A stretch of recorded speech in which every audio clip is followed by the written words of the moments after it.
बहुत बहुत स्वागत है आप सभी का आपके अपने YouTube channel Shukla study point में। मैं शिवम शुक्ला आप सभी दोस्तों का हार्दिक स्वागत करता हूं। दोस्तों आज की वीडियो के अंतर्गत हम लोग बात करेंगे सीएसजीएम यूनिवर्सिटी है कानपुर की, उसका पेपर हुआ है और आज के लगभग 5-6 दिन पहले की बात है। पेपर आपका हुआ था और मुझे टाइम नहीं था कि मैं इस पेपर को सॉल्व करवा सकूँ।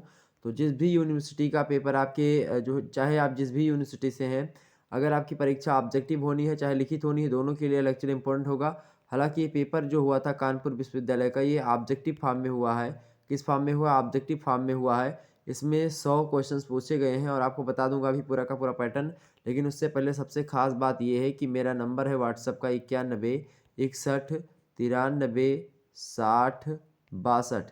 इस पर आप लोग क्या करेंगे, व्हाट्सएप कर दीजिएगा जो भी पेपर आपके पास होगा, मतलब आप जिस भी विश्वविद्यालय से हैं। अगर आपकी परीक्षा जो है हाल में हुई है या बीए प्रथम सेमेस्टर में हैं आप या बीए सेकंड ईयर में हैं, अगर आपकी परीक्षा किसी विश्वविद्यालय की हो रही है तो आप लोग कमेंट में लिखें। और कमेंट में लिखने से बेहतर है कि आप लोग कमेंट तो करें ही कि हमारी यूनिवर्सिटी का पेपर हो रहा है, ताकि और भी छात्र कमेंट पढ़ते हैं।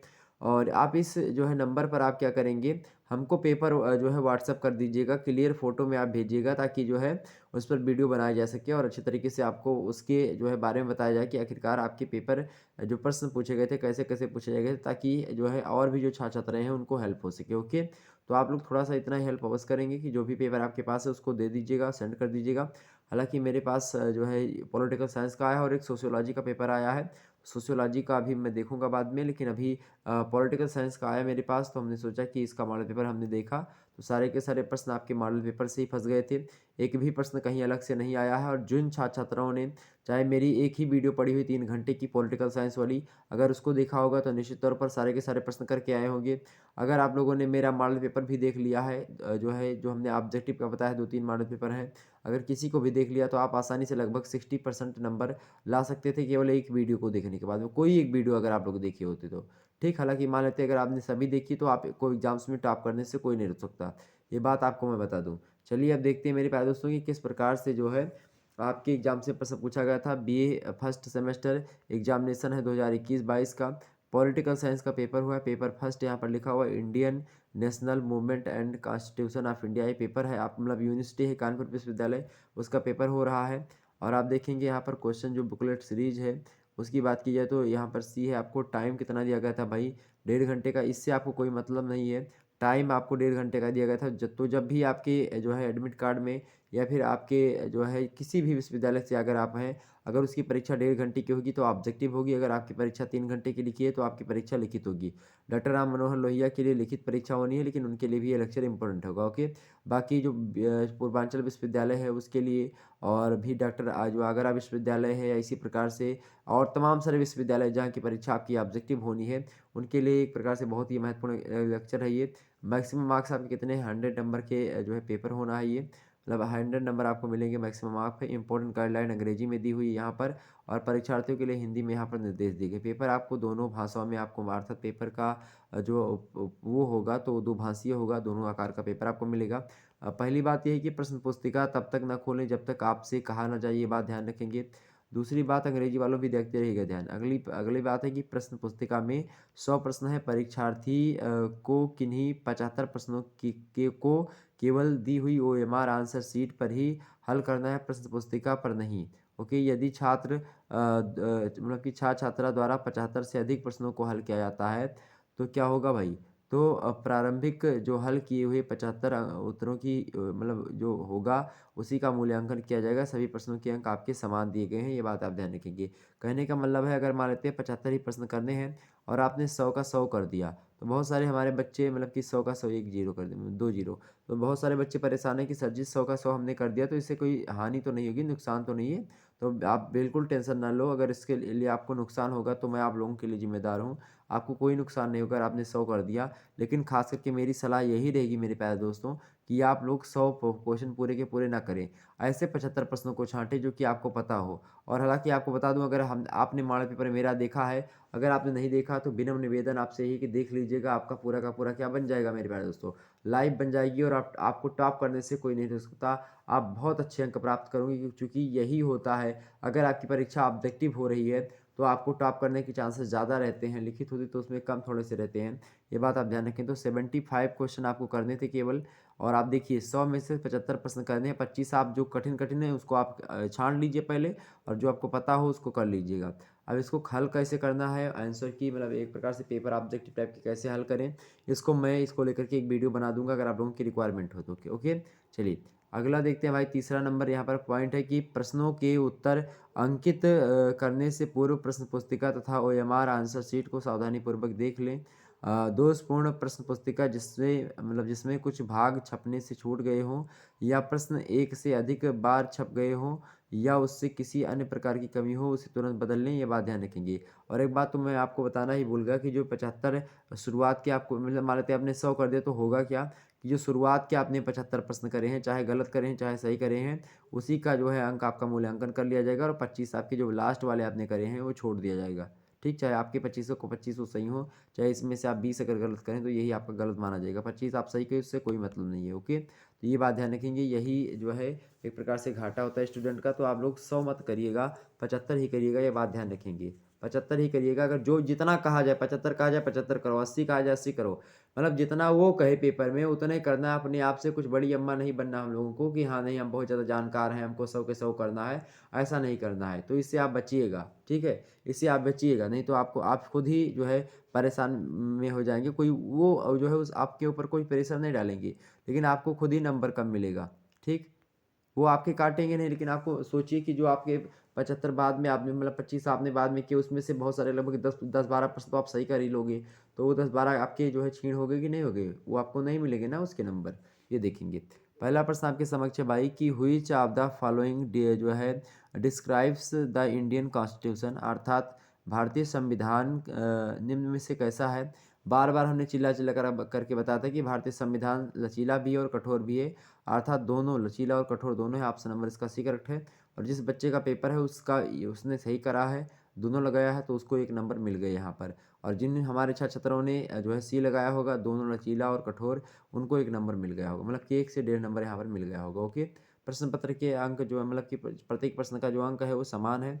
और एक बात यहाँ पर और आपको ध्यान देने योग्य बात है कि सारे के सारे प्रश्न आप देखेंगे लगभग मेरे मॉडल पेपर से फंसे हुए हैं। ओके, बार बार कहने की आवश्यकता नहीं। अंग्रेजी वालों यहाँ पर देख लीजिएगा, लिखा है कि फॉर व्हाट जो है tenure are the members of Rajya Sabha appointed, मतलब कि दूसरा प्रश्न देखेंगे हिंदी में कि राज्यसभा सदस्य कितनी अवधि के लिए निर्वाचित होते हैं। तो राज्यसभा जो सदस्य होते हैं वो मेरे प्यारे दोस्त आपके 6 वर्ष के लिए निर्धारित होते हैं। कितने वर्ष के लिए, 6 ईयर्स के लिए निर्धारित होते हैं। ऑप्शन नंबर इसका कौन होगा, जो है डी होगा। ओके, ये बात ध्यान रखेंगे। प्रत्येक दूसरे वर्ष जो होता है इसमें छटनी हुआ करती है। प्रत्येक दूसरे वर्ष जो होता है, जो छः राज्यसभा के ऐसे सदस्य जो कि 6 वर्ष की आयु को पूरी कर लिए होते हैं, उसके लिए क्या किया जाता है कि प्रत्येक दूसरे वर्ष पर छटनी की जाती है। जो व्यक्ति 6 वर्ष पूरा कर चुके होते हैं उनको जो है इसमें क्या किया जाता है भाई, उनको पदच्युति जाती है, अर्थात उनको पद से हटाया जाता है। और आपको ये भी बता दूं कि जो है संसद का जो ये सदन होता है राज्यसभा, ये कभी भंग भी नहीं होती, ये बात भी ध्यान रखेंगे। इन सभी बातों को हमने खूब बताया था आपको, अब पता नहीं इन्होंने 4 लगा दिया, गलत बात है उसके लिए। अगला प्रश्न देखते हैं, तीसरा नंबर। तो आप सभी लोग पेपर मेरे पास सेंड कर दीजिएगा एकदम क्लियर क्लियर, अगर हो सके तो आप पीडीएफ बना करके भेजें। अगर नहीं पीडीएफ बनाने की आप जो है उसमें हैं तो आप लोग जो है हमारे पास वो जो है पेपर ही भेज सकते हैं। आप बता दीजिएगा कि हाँ सर जी ये हमारी यूनिवर्सिटी का पेपर है, अब हुआ कैसे क्या हुआ ये आप बता दीजिएगा। ओके, अगला प्रश्न यहाँ पर देखेंगे, constitutional head of the state skill, मतलब कि एग्जीक्यूटिव, अर्थात तीसरा नंबर देखेंगे, राज्य की कार्यपालिका का संवैधानिक प्रधान होता है। तो जब आपसे पूछेगा कि राज्य की कार्यपालिका का संवैधानिक प्रधान कौन होता है, और ऑप्शन में आपको राज्यपाल, मुख्य सचिव, उप मुख्यमंत्री, विधानसभा का अध्यक्ष दे, तो इसका मतलब ये उस राज्य की बात कर रहा है जो कि आप राज्य समझते हैं, अर्थात ये प्रदेश की बात कर रहा है। लेकिन जब भी संविधान में या फिर राजनीति शास्त्र में जब भी राज्य की बात की जाती है उसका मतलब देश से ले आता है। लेकिन जब आपको पेपर में ऐसा प्रश्न दिया जाए जिसमें आपको सारे के सारे ऑप्शन जो होंगे आपके राज्य के स्तर के दिखाई पड़ रहे हैं, तो आपका यहाँ पर राज्य प्रदेश वाला देना पड़ेगा। ओके, तो हम देखते हैं भाई राज्य की कार्यपालिका का जो संवैधानिक प्रधान होता है कौन होगा। तो सबसे पहले आपको बता दिया, हमने आपको बताया था कि देश की जो है कार्यपालिका जो होती है उसका जो है, और ये भी हमने बताया था, ऐसा सेम प्रश्न भी बताया, आप देख सकते हैं। हमने ये भी बताया था कि लोकसभा का जो एक प्रकार से बात की जाए तो जो मतलब कि जो कार्यपालिका होती है मुख्य रूप से किसके प्रति उत्तरदायी होती है भाई, सॉरी लोकसभा तो जो है आप मतलब कि जो कार्यपालिका होती है या मंत्रिपरिषद जो होती है लोकसभा के प्रति उत्तरदायी होती है। लेकिन यहाँ पर प्रश्न क्या है कि राज्य की कार्यपालिका का संवैधानिक प्रधान कौन होता है? तो जो है देश की कार्यपालिका का जो संवैधानिक प्रधान होता है वो कौन होता है? वो राष्ट्रपति होता है। लेकिन जब राज्य की बात आएगी वहीं पर तो क्या हो जाएगा? राज्यपाल हो जाएगा। ऑप्शन नंबर ए अर्थात गवर्नर। अगला प्रश्न देखते हैं। चौथा नंबर प्रश्न है state council of ministers is collectively जो है अकाउंटेबल नंबर मतलब अकाउंटेबल टू अर्थात राज्य की मंत्रिपरिषद सामूहिक रूप से उत्तरदायी होती है। तो किसके प्रति उत्तरदायी होती भैया? राज्य की जो मंत्रिपरिषद होती है सामूहिक रूप से जो उत्तरदायी होती है विधानसभा के प्रति। किसके प्रति? विधानसभा के प्रति उत्तरदायी होती है। राज्य की मंत्रिपरिषद पूछ रहा है यहाँ पर। राज्य की मंत्रिपरिषद, अगर वहाँ पर मंत्रिपरिषद पूछता तो केवल मंत्रिपरिषद पूछता, लेकिन यहाँ पर राज्य मंत्रिपरिषद लगा है इसीलिए विधानसभा के प्रति जो है सामूहिक रूप से उत्तरदायी होगी, क्योंकि विधानसभा से ही सारी चीज़ें होती हैं। ओके,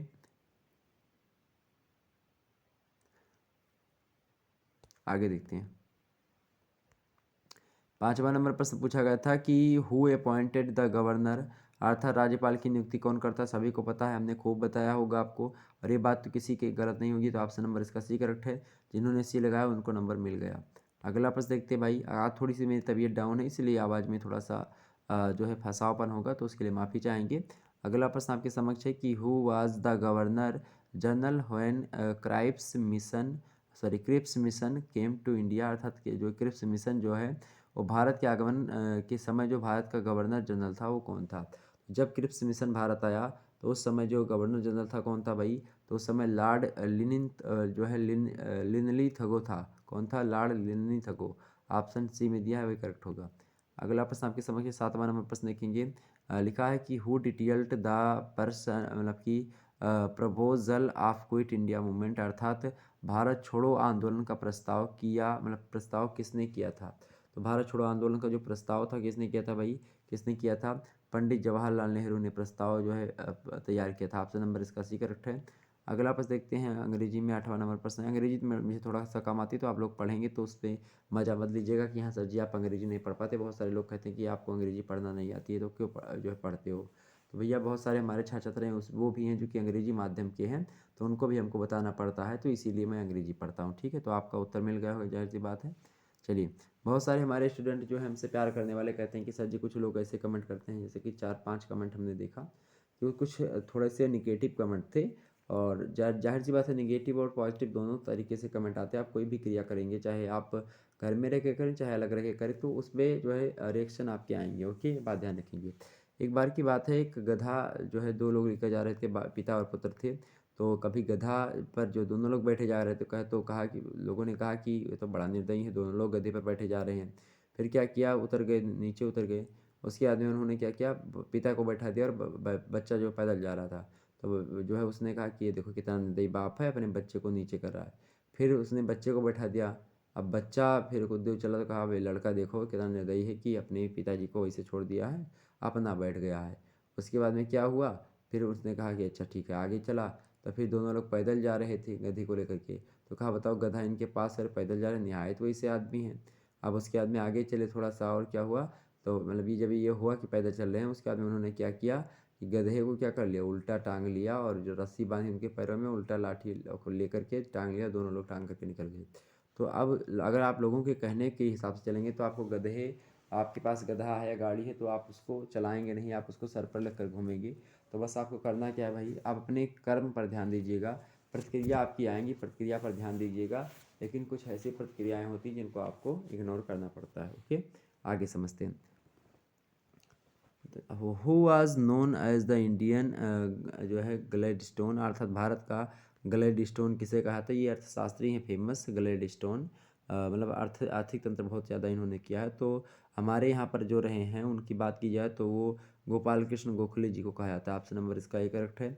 अगला प्रश्न देखते हैं। 9वां नंबर प्रश्न आपके समक्ष है कि हु गेव द सॉल्गन इनकलाब जिंदाबाद। इनकलाब जिंदाबाद का नारा जो है स्लोगन किसने दिया था? तो इनकलाब जिंदाबाद का नारा जो दिया था किसने दिया था? जो है भगत सिंह ने दिया था। लेकिन इसको लिखा एक मुस्लिम व्यक्ति थे, उन्होंने था। और लेकिन नारा दिया किसने था? जनरली तो भगत सिंह जी ने दिया था। ओके, ऑप्शन नंबर इसका बी करेक्ट है। सारे के सारे प्रश्न हमने आपको बताए, कोई प्रश्न ऐसा नहीं बचा होगा जो कि हमने आपको नहीं बताया। अगला प्रश्न 10वां नंबर, सरदार वल्लभ भाई पटेल की तुलना किससे की जाती है? जर्मनी के बिस्मार्क से की जाती है। ऑप्शन नंबर सी है। सभी को हमने बताया था सरदार वल्लभ भाई पटेल कंपेयर टू किससे? बिस्मार्क से, क्योंकि बिस्मार्क ने जो जर्मनी का एकीकरण किया था, ठीक इसी प्रकार से भारत की जो छोटी बड़ी मिलाकर के 565 रियासतें थीं, उनको भारत में मिलाने का श्रेय किसके पास है? तो पटेल जी को ही जाता है। ओके, पटेल जी ना होते तो आज भारत जो है वो 565 छोटे छोटे राज्यों में, मतलब देशों में बटा हुआ होता। ठीक है, ये पटेल का एकदम से मानिए कि हाँ, उनका शुक्रगुजार आप लोग रहिए। ओके, आगे देखते हैं। 11वां नंबर प्रश्न आपके समक्ष है भाई, अंग्रेजी में लिखा हो, जो भी लिखा आप लोग इसको पढ़ लीजिएगा, हिंदी में पढ़ता हूँ। 11वां नंबर है, संविधान के किस संशोधन के द्वारा मूल कर्तव्यों को संविधान में सम्मिलित किया गया है? संविधान के किस संशोधन के द्वारा मूल कर्तव्यों को संविधान में सम्मिलित किया गया है? अर्थात प्रश्न आपसे पूछ रहा है अंग्रेजी में यहाँ पर कि through which amendment were the fundamental duties added to the constitution. अर्थात जो है यहाँ पर देखिए, हमने आपको बताया था कब किया गया था, तो ये किया गया था आपका 42वें संविधान संशोधन में। और 42वां संविधान संशोधन कब हुआ था? 1976 में हुआ था। कब हुआ था? 1976 में हुआ था। ये बात आप ध्यान रखेंगे। तो 11वीं का करेक्ट आंसर क्या होगा आपका? B option. ओके, तो एग्जाम से प्रश्न ये तो तमाम सारे पूछे गए। देखिए कितने सरल प्रश्न आए थे और आपको सब हमने बताया था। हमने बताया था सब यही क्या ही आएंगे। अगला प्रश्न है, who and when can the जो है फंडामेंटल राइट्स बी सस्पेंड्स, मतलब कि मौलिक अधिकारों का निलंबन कब और कौन कर सकता है? तो मौलिक अधिकारों का निलंबन जो होता है कब और कौन कर सकता है? तो जो है आपातकाल लागू होने पर जो राष्ट्रपति होता है वही कर सकता है। ऑप्शन नंबर इसका बी करेक्ट है। आगे समझते हैं। अगला प्रश्न है, तो 13वां नंबर प्रश्न देखेंगे। 13वां नंबर है कि who elects the president of India, अर्थात भारत के राष्ट्रपति का चुनाव कौन करता है? भारत के राष्ट्रपति का चुनाव कौन करते हैं भाई? संसद एवं राज्य विधानमंडल के दोनों सदन, अर्थात निर्वाचित सदस्य जो होते हैं वही करते हैं। ऑप्शन नंबर इसका सी करेक्ट है। अगला प्रश्न देखते हैं भाई, 14वां नंबर प्रश्न आपके समक्ष है, who can move an impeachment motion जो है अगेंस्ट द प्रेसिडेंट, अर्थात राष्ट्रपति के खिलाफ महाभियोग प्रस्ताव कौन ला सकता है? तो प्रश्न बड़ा ही अच्छा है। प्रश्न क्या है भाई? प्रश्न आपके समक्ष है कि राष्ट्रपति के खिलाफ महाभियोग प्रस्ताव कौन ला सकता है? सर्वोच्च न्यायालय ला सकता है, ये संसद के दोनों सदन ला सकते हैं, या लोकसभा अध्यक्ष या प्रधानमंत्री? तो कौन ला सकता है भाई? कौन ला सकता है? तो ये आपके संसद के दोनों सदनों में पारित करवाया था। ऑप्शन नंबर इसका बी करेक्ट है, वही ला सकते हैं। अगला प्रश्न, संसद के दोनों सदन क्यों होते हैं? अगला प्रश्न है, सदन माने होता है जो सदस्य हैं वो मतलब बहुमत लगा करके पास करवाएंगे, दोनों जो है राज्यसभा में भी और लोकसभा में भी। अगला प्रश्न है, who appointed the prime minister, अर्थात प्रधानमंत्री की नियुक्ति कौन करता है? 15 नंबर प्रश्न है, प्रधानमंत्री की नियुक्ति कौन प्रश्न करता है भाई? तो राष्ट्रपति करता है, सभी को पता होगा, ये बात तो बहुत आसान थी। अगला प्रश्न आपके समक्ष है, वैसे सभी सारे के सारे प्रश्न आपके जो है आसान थे, बस थोड़ा सा अगर आप लोग पढ़े होते, जितना हमने बताया था उतना ही पढ़ लिए होते तो कोई दिक्कत की बात नहीं थी। सोशियोलॉजी और इन सभी का भी मॉडल पेपर आपके समक्ष ऑब्जेक्टिव का 2-3 दे दिया है, आप उन सभी को देख लीजिएगा। ओके, आगे देखते हैं। अगला प्रश्न 16वां number, the total elected numbers of Uttar Pradesh जो है लेजिस्लेटिव असेंबली आर, अर्थात उत्तर प्रदेश की विधानसभा में कुल कितने निर्वाचित सदस्य हैं? तो कितने भाई कुल मिलाकर के? तो कुल मिलाकर कितने हैं? 403। ऑप्शन नंबर इसका सी करेक्ट है। अगला प्रश्न देखते हैं। 17 नंबर प्रश्न आपके समक्ष है, who can call the joint session of the both hugs, मतलब गेस ऑफ द प्रेसिडेंट, मतलब कि जो है पार्लियामेंट, अर्थात 17 नंबर प्रश्न है कि संसद के संयुक्त सत्र को आहूत करने का अर्थात बुलाने का अधिकार किसके पास है? संसद का जो दोनों सत्र बुलाता है कौन बुलाता है? भारत का राष्ट्रपति बुलाता है। ऑप्शन नंबर इसका भी करेक्ट होगा 17वें का। ओके, अगला प्रश्न देखते हैं, हु इज़ द जो है tenor of justice of the supreme court of India, अर्थात सर्वोच्च न्यायालय के न्यायाधीशों की सेवानिवृत्तियों की आयु कितनी है? तो भाई कितनी है? 65 ईयर्स होती है। ऑप्शन नंबर इसका डी करेक्ट है। अगला प्रश्न आपके समक्ष है, अंग्रेजी में यहाँ देख लीजिएगा, मतलब इधर देख लीजिएगा, और मैं हिंदी में आपको पढ़ रहा हूँ ताकि जो है आपका समय ज़्यादा नष्ट ना हो। 19 नंबर प्रश्न है कि जिले का सबसे बड़ा दीवानी न्यायालय कौन सा होता है? जिले का सबसे बड़ा जो है दीवानी न्यायालय कौन सा है भाई? तो जिले का सबसे बड़ा जो दीवानी जिला का जज न्यायालय जो होता है वही होता है। अगला प्रश्न देखिएगा, वो भी पूछा गया जिले का सबसे बड़ा फौजदारी जो है जो न्यायालय होता है वो कौन सा होता है? तो वो भी आपका जिला का जज न्यायालय ही होता है। ऑप्शन नंबर इसका सी करेक्ट होगा। अगला प्रश्न देखिएगा, अगला प्रश्न आपके समक्ष है। देखिए ये सब बताया था हमने, पूरा का पूरा न्यायालय वगैरह वाला सब बताया था। अब आपको मैं बार बार बोल नहीं पाऊंगा, इसीलिए मैं एक बार ही बता दिया कि सारे के सारे प्रश्न पूछे गए थे। हमने इसको देखा है पूरा का पूरा मॉडल पेपर, और इसीलिए मैं आपको बता रहा हूँ बार बार, ठीक है। तो आप परेशान मत होइएगा उसके लिए। एक बार जितने भी लोग हमारे साथ नए साथी जुड़ रहे हैं, सभी लोग फटाफट से वीडियो को लाइक और शेयर कर दीजिएगा। आप थोड़ी सी गले में प्रॉब्लम है, इसीलिए आपकी आवाज़ थोड़ी सी अलग तरीके से लग रही होगी, और एनर्जी भी आज थोड़ा सा क्षीण होगी मेरी, ठीक है। तो आप परेशान मत होइएगा। अगला प्रश्न क्या है कि डिस्कवरी ऑफ इंडिया पुस्तक के लेखक कौन है भाई? 21 नंबर, डिस्कवरी ऑफ इंडिया पुस्तक के लेखक कौन है? तो कौन है? पंडित जवाहरलाल नेहरू ने ही लिखा था डिस्कवरी ऑफ इंडिया नामक पुस्तक। अगला प्रश्न आपके समक्ष है। अगला प्रश्न देखेंगे, 22 नंबर प्रश्न है, उपराष्ट्रपति किसका पदेन सभापति होता है? तो उपराष्ट्रपति जो होता है राज्यसभा का पदेन सभापति होता है। ऑप्शन नंबर इसका बी करेक्ट होता है। अगला प्रश्न देखते हैं, 23 नंबर प्रश्न आपके समक्ष है कि भारत में तीनों सेनाओं का सर्वोच्च सेनापति कौन होता है? तो भारत में तीनों सेनाओं का जो सर्वोच्च सेनापति होता है और राष्ट्रपति होता है। ऑप्शन नंबर इसका बी करेक्ट है, थल सेना, जल सेना और वायुसेना सभी का। अगला प्रश्न है आपके समक्ष 24वां नंबर प्रश्न है कि राज्यसभा में 12 सदस्यों को कौन मनोनीत करता है? तो राष्ट्रपति करता है। ऑप्शन नंबर इसका डी है। और इसीलिए जब राष्ट्रपति का चुनाव होता है तो इन 12 सदस्यों से वोट नहीं डलवाए जाते हैं, क्योंकि इनको राष्ट्रपति ने ही चुना है, तो इस एक प्रकार से 12 वोट तो इनका वैसे फिक्स हो जाएगा। तो ये चीज़ है, ओके। 25वां नंबर प्रश्न देखते हैं, धन विधेयक सबसे पहले किस सदन में पेश किया जाता है? धन विधेयक की बात की है तो धन विधेयक जो होता है सबसे पहले जो होता है आपका लोकसभा में ही पेश किया जाता है। ऑप्शन नंबर इसका भी करेक्ट है। तो जो आपका धन विधेयक होता है वो सबसे पहले लोकसभा में पेश किया जाता है। ऑप्शन नंबर इसका भी करेक्ट है 25 का।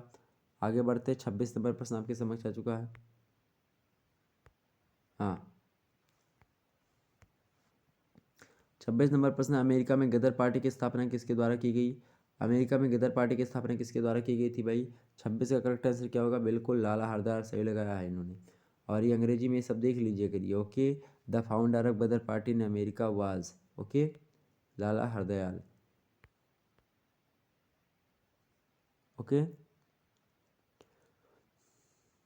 27 नंबर प्रश्न देखेंगे। 27 नंबर प्रश्न है कि भारत सेवक समाज के संस्थापक कौन थे? भारत सेवक समाज के संस्थापक थे कौन थे भाई? भारत सेवक समाज के संस्थापक कौन थे? प्रश्न अच्छा पूछा गया है। भारत सेवक जो है समाज के संस्थापक कौन थे? भारत सेवक समाज के संस्थापक, द फाउंडर ऑफ भारत सेवक समाज वाज, किसने दिया था भाई? किसने दिया? तो गोपाल कृष्ण गोखले जी ने कहा। ही ऑप्शन नंबर इसका ये करेक्ट है।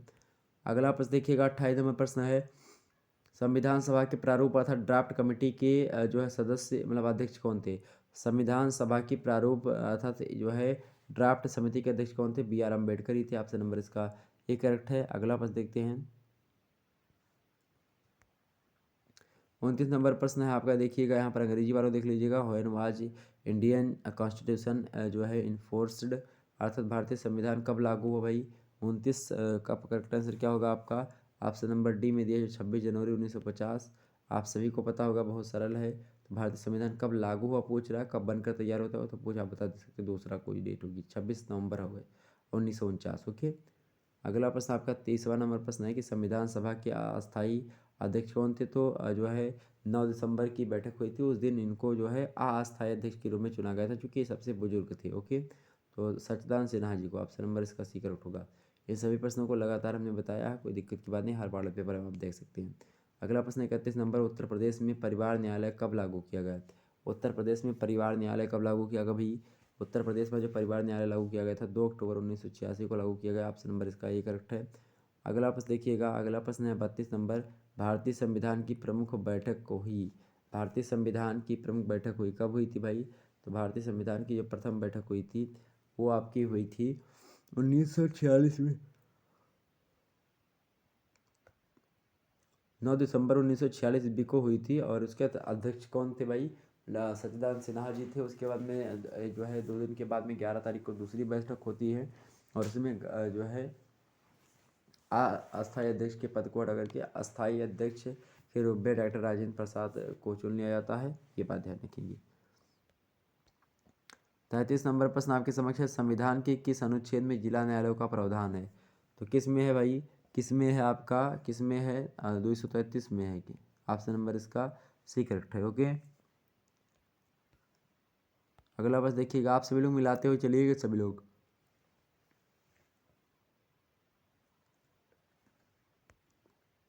अगला प्रश्न 34 नंबर, भारतीय संविधान में अवशिष्ट शक्तियाँ किसके पास निहित होती हैं? तो अवशिष्ट शक्तियाँ जो होती हैं केंद्र के पास निहित होती हैं। ऑप्शन नंबर इसका जो है सी करेक्ट होगा। अगला प्रश्न देखते हैं, अंग्रेजी वाले देखते रहिएगा। 35 नंबर प्रश्न देखेंगे, अंग्रेजी वाले अंग्रेजी की तरफ, हिंदी वाले हिंदी की। 35 नंबर है आपका कि जो है 42वें संविधान संशोधन द्वारा समवर्ती सूची में सम्मिलित किया गया था। 42वें संविधान संशोधन के द्वारा जनसंख्या और परिवार नियोजन जो है ये सम्मिलित। ऑप्शन नंबर इसका ये करेक्ट है। अगला प्रश्न 36 नंबर प्रश्न आपके समक्ष है। 36 नंबर प्रश्न आपके समक्ष आ चुका है। 36 नंबर प्रश्न है कि भारतीय संविधान में कुल कितने अनुच्छेद हैं? तो 395 पहले भी थी अभी भी है, लेकिन उसमें जो है मूल ढांचे में परिवर्तन नहीं हुआ, लेकिन उसमें का खा करके जो है बढ़े हैं। अगला प्रश्न देखिएगा सभी लोग आप फटाफट से। अगला प्रश्न है, राज्य के नीति निर्देशक तत्व जो हैं किस देश के संविधान से लिए गए हैं? और राज्य के नीति निर्देशक जो तत्व हैं वो किस देश के संविधान से लिया गया है? ऑप्शन नंबर 37 का बड़ा ही बढ़िया प्रश्न आपके समक्ष है। 37 नंबर का जो है करेक्ट आंसर क्या होगा? आयरलैंड के संविधान से। अगला प्रश्न देखिएगा 37 नंबर प्रश्न है कि राज्य के नीति निर्देशक तत्व किस देश के संविधान से लिए गए हैं? आयरलैंड के संविधान से। ऑप्शन नंबर इसका डी है। 36 नंबर प्रश्न 38 नंबर प्रश्न देखेंगे, संविधान की प्रस्तावना में किस संशोधन द्वारा समाजवादी, धर्मनिरपेक्ष और अखंडता जोड़ा गया है?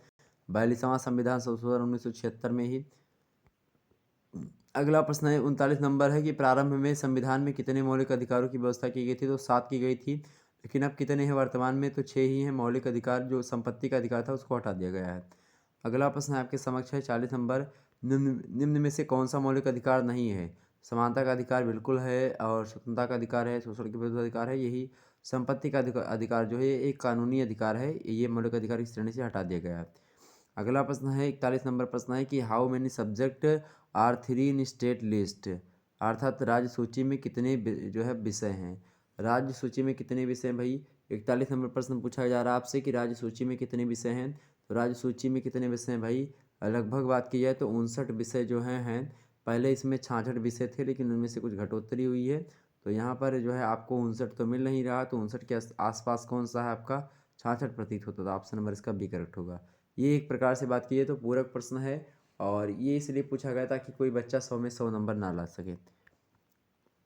अगला प्रश्न आपके समक्ष है, द सब्जेक्ट फॉर जो है करंट लिस्ट ऑफ, अर्थात समवर्ती सूची का विषय कौन सा है? समवर्ती सूची का विषय में से कौन सा? डाक सेवा उत्तर प्रदेश नहीं, ये नहीं होता। आपका कौन सा होगा? सिक्का वगैरह जो होते हैं, सब छपाई वगैरह कहाँ पर बनती है? तो ये आरबीआई के अंडर में होता है, अर्थात जो है इसमें समवर्ती सूची में विषय है। समवर्ती सूची का विषय कौन सा है भाई? समवर्ती सूची का विषय कौन सा है? सिक्का नहीं होगा, समवर्ती सूची पूछ रहा है ना। समवर्ती सूची का विषय कौन सा होगा? डाक सेवा या जेल? जेल समवर्ती सूची का होना चाहिए आपका, क्योंकि केंद्रीय जेल भी होती हैं और ये वैसे भी जेल होती है, तो आपका सी वाला। अगला प्रश्न है, विवाह विवाह विच्छेद।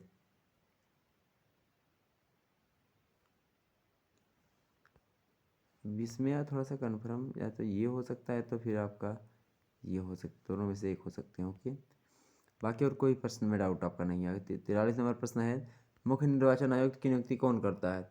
मुख्य निर्वाचन आयुक्त की नियुक्ति कौन करता है? तो कौन करता है भाई? 43 का कौन से कितना करेक्ट होगा आपका? ए। मुख्य निर्वाचन आयुक्त की नियुक्ति कौन करता है? ऑप्शन नंबर इसका कौन होगा? ए।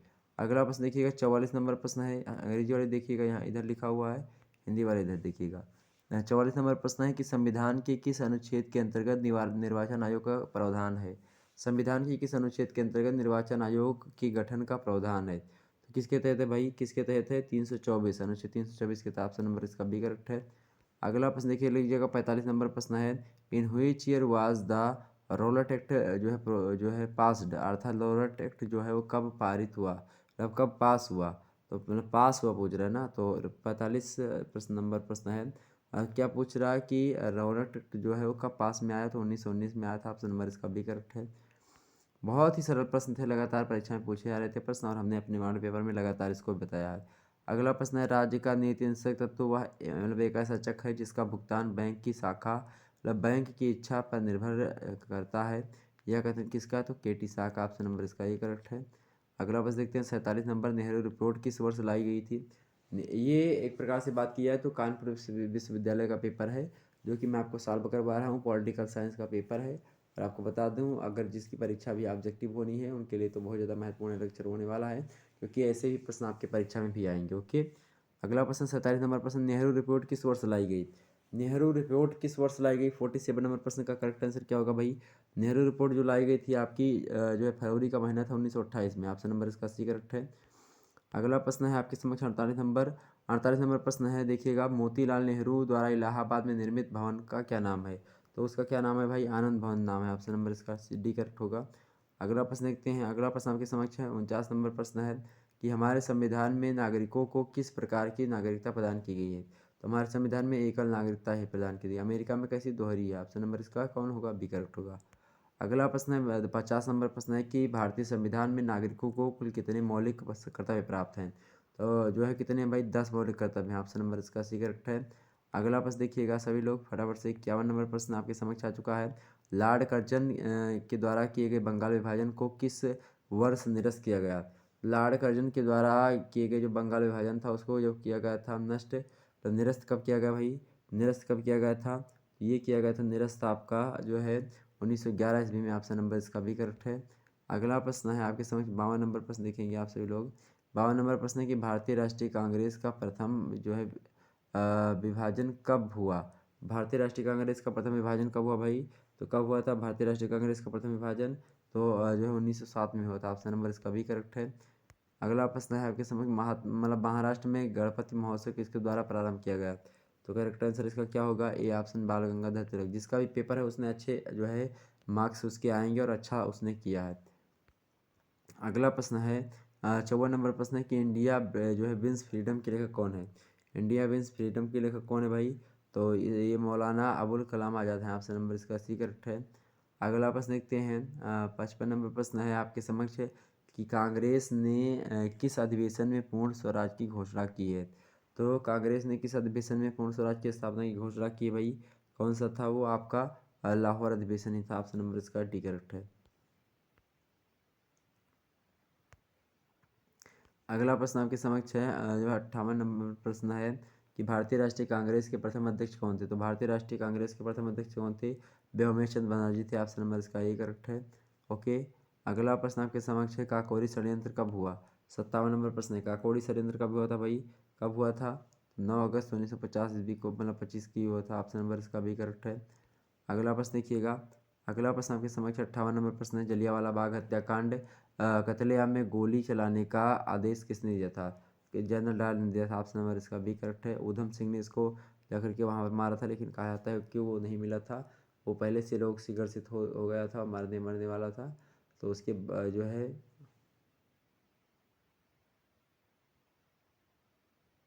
क्या बोल दिया हमने? हाँ, वो जो होता है आपका जनरल डायल जो है, जब यहाँ पर ऊधम सिंह जाते हैं वहाँ पर, तो ये जनरल डायल जो है वो पहले से मरने लायक हो जाता है। तो वो जो है उसके स्थान पर जो अगला व्यक्ति होता है दूसरा वाला, उसको जो है वो मार देते हैं। ठीक। अगला प्रश्न है 59 नंबर प्रश्न देखेंगे, मुस्लिम लीग की स्थापना किस सन में हुई है? तो मुस्लिम लीग की जो स्थापना हुई मेरे प्यारे दोस्तों कब हुई है? 1906 ईस्वी में हुई है। अगला प्रश्न देखते हैं 60 नंबर प्रश्न है, हरिजन सेवक संस्था के संस्थापक मतलब कौन थे, मतलब अध्यक्ष कौन थे? हरिजन सेवक संघ के अध्यक्ष कौन थे? हरिजन सेवक संघ के जो अध्यक्ष थे आपके कौन थे भाई?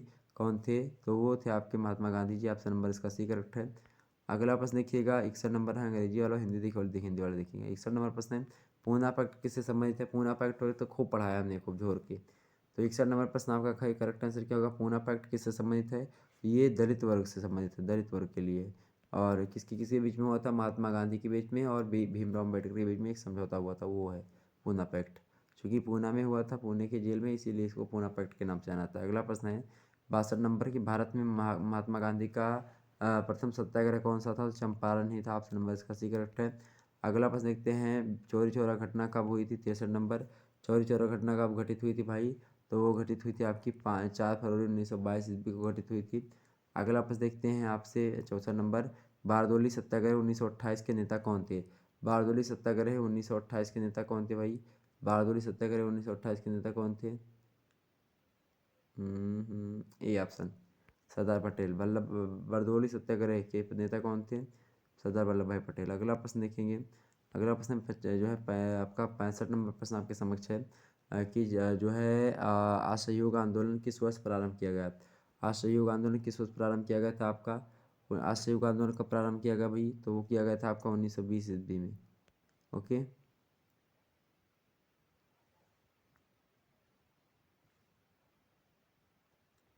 65 बी, बिल्कुल 1920। अगला प्रश्न देखते हैं आपके समक्ष कौन सा भाई। अगला प्रश्न आपके समक्ष आ चुका है कि भारत ने स्वतंत्रता कब प्राप्त की है। सभी को पता होगा 15 अगस्त 1947 को प्राप्त की है। ये सब प्रश्न देखिए शायद से पूछा गया था। अगला प्रश्न 67 नंबर, संविधान सभा का पहला अधिवेशन कब हुआ। संविधान सभा का जो पहला अधिवेशन हुआ था कब हुआ था भाई, तो संविधान सभा का जो पहला जो है अधिवेशन हुआ था वो आपका 9 दिसंबर 1946 को हुआ था। ऑप्शन नंबर इसका सी करेक्ट है। अगला प्रश्न देखते हैं, कैबिनेट मिशन का नेतृत्व किसने किया था। 88 नंबर प्रश्न है, कैबिनेट विभाग का नेतृत्व किसने किया। कैबिनेट विभाग जो है कैबिनेट विभाग मतलब मिशन का नेतृत्व किसने किया था।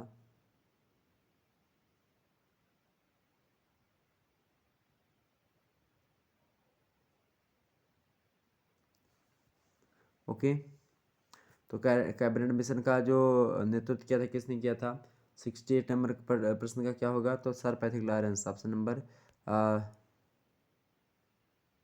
ए ऑप्शन होगा। ओके अगला प्रश्न देखते हैं। 69 नंबर प्रश्न है कि जो है पहली भारतीय महिला जो भारतीय राष्ट्रीय कांग्रेस की अध्यक्षता चुनी मतलब कि भारतीय राष्ट्रीय कांग्रेस की अध्यक्ष चुनी गई थी। तो पहली भारतीय महिला जो भारतीय राष्ट्रीय कांग्रेस की अध्यक्ष चुनी गई थी वो कौन थी भाई, वो कौन थी, वो कौन थी, तो वो आपकी थी सरोजिनी नायडू। ऑप्शन नंबर इसका डी करेक्ट है। अगला प्रश्न है 70 नंबर प्रश्न है, शेरे पंजाब के रूप में किसे जाना जाता है। शेरे पंजाब की बात की जाए तो शेरे पंजाब के नाम से जाने जाते हैं आपके लाला लाजपत राय। ऑप्शन नंबर इसका डी करेक्ट होगा।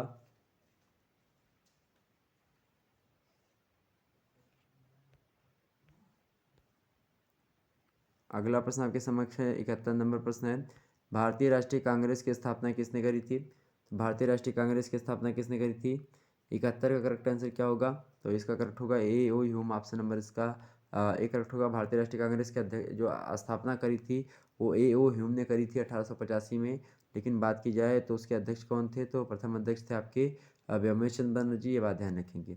आगे देखते हैं 72 नंबर प्रश्न आपके समक्ष है, भारतीय राष्ट्रीय कांग्रेस का प्रथम अधिवेशन कब हुआ। भारतीय राष्ट्रीय कांग्रेस का प्रथम अधिवेशन कब हुआ था भाई। भारतीय राष्ट्रीय कांग्रेस का जो प्रथम अधिवेशन हुआ था वो आपका हुआ था 72 नंबर का करेक्ट आंसर क्या होगा, 28 दिसंबर 1885 को ही ये इसका प्रथम अधिवेशन हुआ था। ऑप्शन नंबर इसका ये। अगला प्रश्न देखते हैं 73 नंबर, दांडी मार्च का प्रारंभ हुआ। दांडी मार्च का प्रारंभ हुआ था, दांडी मार्च जो हुआ था आपका 12 मार्च 1930 को ही हुआ था। ऑप्शन नंबर इसका सी करेक्ट है। अगला प्रश्न देखते हैं, सभी को पढ़ लीजिएगा, जितने भी लोग देख रहे हो सभी लोग पढ़ लीजिएगा, बहुत ही ज़्यादा महत्वपूर्ण ये सारे के सारे प्रश्न हैं। अगला प्रश्न 74 नंबर प्रश्न है, पूर्ण स्वराज का प्रस्ताव किस वर्ष पारित हुआ। पूर्ण स्वराज का जो है प्रस्ताव था किस वर्ष पारित हुआ, तो 74 का करेक्ट आंसर आपका होगा 1929 में। Option number B. अगला प्रश्न है, अगला प्रश्न आपका समझ 75 नंबर प्रश्न है, महात्मा गांधी के राजनीतिक गुरु कौन थे। अगला प्रश्न है कि महात्मा गांधी के राजनीतिक गुरु कौन थे भाई, तो गोपाल कृष्ण गोखले जी महात्मा गांधी जी के राजनीतिक गुरु थे। ये बात आप ध्यान रखेंगे। ओके तो ऑप्शन नंबर इसका बी करेक्ट होगा। अगला प्रश्न आपके समक्ष आ चुका है। अगला प्रश्न 76 नंबर प्रश्न देखेंगे। 76 नंबर प्रश्न है कि भारतीय राष्ट्रीय कांग्रेस का लखनऊ अधिवेशन के अध्यक्ष कौन थे। भारतीय राष्ट्रीय कांग्रेस के लखनऊ अधिवेशन जो कि 1916 में हुआ था उसके अध्यक्ष कौन थे भाई, तो 76 नंबर का करेक्ट आंसर क्या होगा आपका सी ऑप्शन, ए सी मजूमदार। ऑप्शन नंबर इसका सी करेक्ट है। अगला प्रश्न 77 नंबर, स्वराज पार्टी बनाई थी किसने। Swaraj party was formed by किसने किया था। स्वराज पार्टी किसने बनाई थी भाई, स्वराज पार्टी बनाने वाले कौन है, तो सी आर दास और मोतीलाल नेहरू ने बनाई थी। ऑप्शन नंबर इसका सी करेक्ट है। अगला प्रश्न आपसे पूछा गया था, करो या मरो का नारा किसने दिया था। महात्मा गांधी जी ने, अर्थ मोहनदास करमचंद गांधी जी ने दिया था। अगला प्रश्न है आपके समक्ष, किसने फॉरवर्ड ब्लॉक बनाई थी, तो नेताजी सुभाष चंद्र बोस ने बनाई थी। ऑप्शन नंबर इसका ये करेक्ट है। अगला प्रश्न देखते हैं 80 नंबर प्रश्न आपके समक्ष है, कैबिनेट मिशन भारत कब आया। कैबिनेट मिशन भारत कब आया था भाई, कैबिनेट मिशन जो भारत आया था आपका 1946 में आया था। ऑप्शन नंबर इसका डी करेक्ट है। अगला प्रश्न देख लीजिएगा आप सभी लोग। अगला प्रश्न आपके समक्ष है 81 नंबर है, अंग्रेजी वाले देख लीजिएगा बगल में। ओके अगला प्रश्न, खिलाफत आंदोलन का प्रारंभ किस वर्ष हुआ। खिलाफत आंदोलन का जो प्रारंभ हुआ था किस वर्ष हुआ था भाई, किस वर्ष हुआ 1919 में ही खिलाफत आंदोलन का क्या हुआ प्रारंभ हुआ था। ऑप्शन नंबर इसका सी करेक्ट है। अगला प्रश्न देखते हैं 82 नंबर प्रश्न है, गांधी इरविन समझौते पर हस्ताक्षर कब हुए? अर्थात तो जो है who was the Gandhi Irwin जो है पैक्ट मतलब साइंड, गांधी इरविन समझौते पर हस्ताक्षर कब हुए थे? तो कब हुए थे? 82 का करेक्ट आंसर क्या होगा आपका? सी ऑप्शन, 5 मार्च 1931 ईस्वी को। अगला प्रश्न है आपके समक्ष 83 नंबर, स्वराज दल की स्थापना जो है कब हुई थी? स्वराज दल की स्थापना कब हुई थी? 1923 में ही हुई थी। ऑप्शन नंबर इसका ए करेक्ट है। अगला प्रश्न है आपका 84 नंबर, द्वितीय गोलमेज सम्मेलन कब हुआ था? द्वितीय गोलमेज सम्मेलन कब हुआ था? द्वितीय गोलमेज सम्मेलन जो होता है आपका 7 सितंबर 1931 को होता है। ऑप्शन नंबर इसका ए करेक्ट है। ओके। अगला प्रश्न है 85 नंबर प्रश्न है कि हिंद स्वराज नामक पुस्तक के लेखक कौन थे? हिंद स्वराज नामक पुस्तक के लेखक कौन थे भाई? तो हिंद स्वराज नामक पुस्तक के लेखक आपके कौन है? महात्मा गांधी जी हैं। ऑप्शन नंबर इसका सी करेक्ट है। हिंद स्वराज के लेखक कौन है? महात्मा गांधी जी है। 85 का C option. Okay, Mahatma Gandhi. अगला प्रश्न है 86 नंबर प्रश्न, अंग्रेजी वालों इधर देख लीजिएगा, हिंदी वाले के लिए मैं बता रहा हूँ। अगला प्रश्न, संविधान सभा में निर्धारित कुल सदस्य संख्या कितनी थी? संविधान सभा में निर्धारित कुल सदस्य संख्या कितनी थी भाई? 389 ही थी। Option number C. ओके। भाई साहब ने जिसने पेपर भेजा उनका सब लगभग अधिकतर प्रश्न सही गए हैं। अगला प्रश्न देखते हैं 87 नंबर प्रश्न है, भारतीय संविधान में राज्य नीति निर्देशक तत्वों का उद्देश्य क्या है? प्रश्न क्या है आपके समक्ष? प्रश्न क्या है आपका? प्रश्न ये है कि भारतीय राष्ट्रीय कांग्रेस में राज्य नीति निर्देशक तत्वों का उद्देश्य क्या है? लोक कल्याणकारी राज्य की स्थापना करना। ऑप्शन नंबर इसका सी करेक्ट है, वेलफेयर स्टेट का। ओके, आगे देखते हैं। अगला प्रश्न आपके समक्ष 88 नंबर प्रश्न है कि भारतीय संविधान के कौन से भाग में निर्मित निर्देशक तत्वों का उल्लेख है? प्रश्न क्या है 88 नंबर प्रश्न? बड़ा ही अच्छा प्रश्न है। प्रश्न क्या है कि भारतीय संविधान के भारतीय संविधान के कौन से भाग में नीति निर्देशक तत्वों को रखा गया है? तो चौथे भाग में, भाग 4 में रखा गया। भाग 1 में क्या है? संघ एवं उसका राज क्षेत्र। भाग 2 में नागरिकता। भाग 3 में जो है मौलिक अधिकार। और भाग जो है 4 में आपका मौलिक कर्तव्य। और भाग 4 में मौलिक मतलब कि नीति निर्देशक तत्व। और भाग 4 के काम है मौलिक कर्तव्य। ओके, ये बात ध्यान रखेंगे। भाग 4 में क्या है? नीति निषेध तत्व। ऑप्शन नंबर इसका क्या होगा? ऑप्शन नंबर इसका कौन सा? 88 का करेक्ट आंसर कौन सा होगा? C option. अगला प्रश्न है 89 नंबर, भारतीय संविधान में स्वतंत्रता का अधिकार निम्न में से किस अनुच्छेद में वर्णित है? प्रश्न क्या है? 89 नंबर प्रश्न आपके समक्ष है। प्रश्न क्या है? प्रश्न है कि भारतीय संविधान में स्वच्छता का अधिकार निम्न में से किस अनुच्छेद में वर्णित है? स्वतंत्रता स्वतंत्रता का अधिकार किस मतलब कि स्वतंत्रता का अधिकार निम्न में से किस अनुच्छेद में वर्णित है भाई? के बताने का प्रयास करेंगे। 89 का करेक्ट आंसर क्या होगा? बी ऑप्शन होगा, अनुच्छेद 19 में बताया गया है। अगला प्रश्न है आपके समक्ष 90 नंबर प्रश्न है, भारत के संविधान को बनाने में कितना समय लगा था? 2 वर्ष 11 व 18 दिन समय लगा था। ऑप्शन नंबर बी में दिया है। अगला प्रश्न आपके समक्ष है 91 नंबर प्रश्न, देखिएगा 91 नंबर प्रश्न आपके समक्ष है। प्रश्न क्या है? प्रश्न है कि किस वर्ष महात्मा गांधी दक्षिण अफ्रीका से वापस भारत आए थे? किस वर्ष आए थे भाई महात्मा गांधी? किस वर्ष आए थे? 1915 में आए थे। ऑप्शन नंबर इसका ही करेक्ट है। अगला प्रश्न आपके समक्ष जो है 92 नंबर प्रश्न है कि जलियांवाला बाग हत्याकांड जो हुआ था, नरसंहार जो हुआ था 1919 के में, उस समय के वायसराय कौन थे? तो उस समय के वायसराय कौन थे भाई? तो लॉर्ड चेम्सफोर्ड ही थे। ऑप्शन नंबर इसका ही करेक्ट है। अगला प्रश्न देख लीजिएगा। अगला प्रश्न आपके समक्ष 93 नंबर प्रश्न है, निम्नलिखित में से किसने महात्मा गांधी को पहली बार महात्मा कहा था? तो सबसे पहले किसने कहा था महात्मा गांधी जी को महात्मा? किसने कहा था? रविन्द्रनाथ टैगोर ने ही उपाधि दी थी। ऑप्शन नंबर इसका सी करेक्ट है। अगला प्रश्न आपके समक्ष 94 नंबर प्रश्न है, भारत छोड़ो आंदोलन शुरू हुआ। भारत छोड़ो आंदोलन कब शुरू हुआ भाई? भारत छोड़ो आंदोलन 9 अगस्त 1942 को ही शुरू हो गया था। अगला प्रश्न ऑप्शन नंबर इसका 94 नंबर का सी करेक्ट होगा। अगला प्रश्न देखते हैं। अंग्रेजी वालों इधर देखिएगा, हिंदी वालों इधर देख लीजिएगा। प्रश्न क्या है कि किसे 1938 ईस्वी में भारतीय राष्ट्रीय कांग्रेस का अध्यक्ष चुना गया था? किसे चुना गया था भाई? किसे चुना गया था? सुभाष चंद्र बोस जी को चुना गया था। ऑप्शन नंबर इसका एक करेक्ट है। अगला प्रश्न देखिएगा आप सभी लोग। अगला प्रश्न, भारतीय संविधान सभा के अध्यक्ष कौन थे? भारतीय संविधान सभा के अध्यक्ष जो थे डॉक्टर राजेंद्र प्रसाद थे। ओके, अगला प्रश्न देखते हैं। अगला प्रश्न है, महात्मा गांधी ने केवल एक बार कांग्रेस का राष्ट्रीय अधिवेशन किया, वह अधिवेशन कौन सा था? प्रश्न क्या है कि महात्मा गांधी ने केवल एक बार ही अपने जीवन में कांग्रेस का राष्ट्रीय अधिवेशन किया, और वह जो अधिवेशन जब हुआ, ये एक प्रकार से यहाँ पर थे ही नहीं।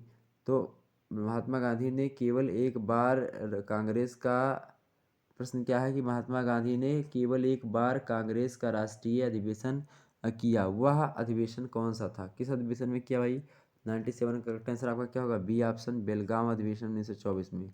अगला प्रश्न देखते हैं, 98 नंबर प्रश्न है आपके समक्ष, अंग्रेजी वाला उधर देख लीजिएगा कि who was the founder of Abhinav Bharat, Abhinav Bharat के संस्थापक कौन थे?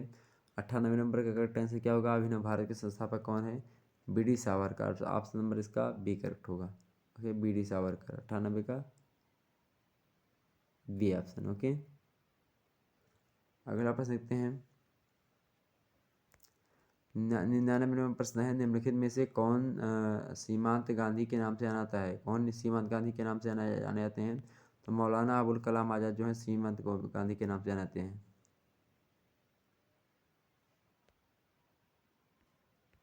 ओके, करेक्ट आंसर क्या होगा आपका? मौलाना अबुल कलाम आज़ाद, ऑप्शन नंबर इसका सी करेक्ट है।